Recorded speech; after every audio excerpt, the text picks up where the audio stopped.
G'day and welcome to the Box Seat. I'm Pete Anthony. It's good to be here to preview an outstanding card from Ascot coming up this Saturday for WA Oaks Day. Having a quick look at the forecast, the weather is 31 degrees and sunny. The rail's in the 3 metre position and the track should be good for, so perfect conditions all round. The first race on the card jumps at 12:18. It's the Belmont City of Opportunity Maiden over 1100 metres, and our horse in focus is just coming out of a trial. That horse is King of Planets. The outside, King of Planets had swept wider.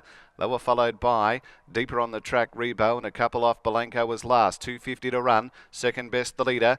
Giving chase now away from the inside. Need Action and moved up to join second best. Out wider, King of Planets. Rock the Planet still there, along with Altani fighting on as well. Good finish coming up. And on the inside, second best, just with the head in front.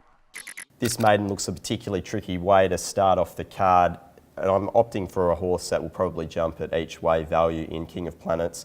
Last preparation, it went back in the field in both of its starts. I anticipate from gate 1 it will settle a little bit more forwards, and if we have a look at that trial behind second best, it was only 1 length away. The horse was basically just restrained early to find a bit of cover and just allowed to go through its gears late. Jared Noski jumps on, and I think it should be at least in the first 4 or 6 runners and prove just a nice each way price overall. Second pick is the 5, Wakan Tanka, who returned with a 1,000 metre race at Pinjarra, where it was defeated by the pretty smart stablemate in over there, who won in impressive fashion on Wednesday. I think if it gets itself into a position from gate 9, again, it will be thereabouts on speed. Third pick is the 1, Mum's the One, another horse that's had a trial just coming into this event. Previous starts, it's been running reasonably good sectional data, so it should be able to figure. I guess the only real concern is the draw, but 10 is not too bad in a big field of 20 horses nominated. And then the fourth pick is a 15, Advocator, who was a little bit tardy away, made up some ground along the fence, and then really had no luck at all in the straight. It was running up backsides and almost came to grief along the fence, but it still was strong through the line, so it is definitely an improver. 4 on top in the first race, King of Planets from 5, Wakan Tanka, the 1, Mum's the One, and 15, Advocator. Race 2 at Ascot jumps at 12:58. It's the Tab Touch Betty or Bet plate over 1,000 metres for the 2-year-olds. Our horse in focus in what looks an even event is the 2, Pure Dynamite, last seen at Ascot.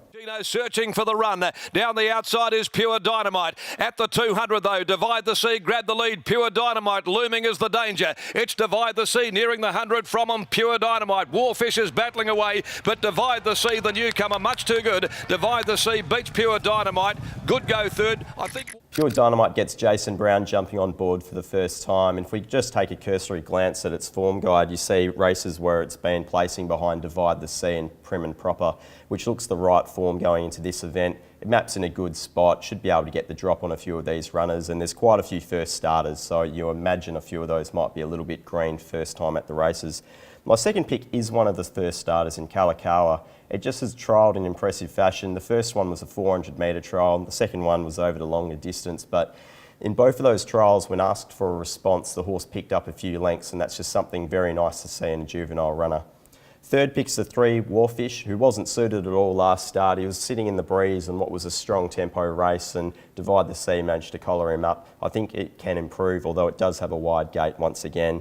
And then fourth pick is the 1, Downforce, who again hasn't been doing anything wrong. Gets a reasonably okay gate from 7 and should be able to slot itself in if there's any tempo up front. It's coming out of that race behind Space Girl. In race 2, the 2 on top, Pure Dynamite, from the 5, Kalakaua, the 3, Warfish, and 1, Downforce. Race 3 at Ascot is the Schweppes Handicap over 1,400 metres. It jumps at 1:38, and our horse in focus for this event is Henty Gal, who we last saw at Ascot running behind Cup Night.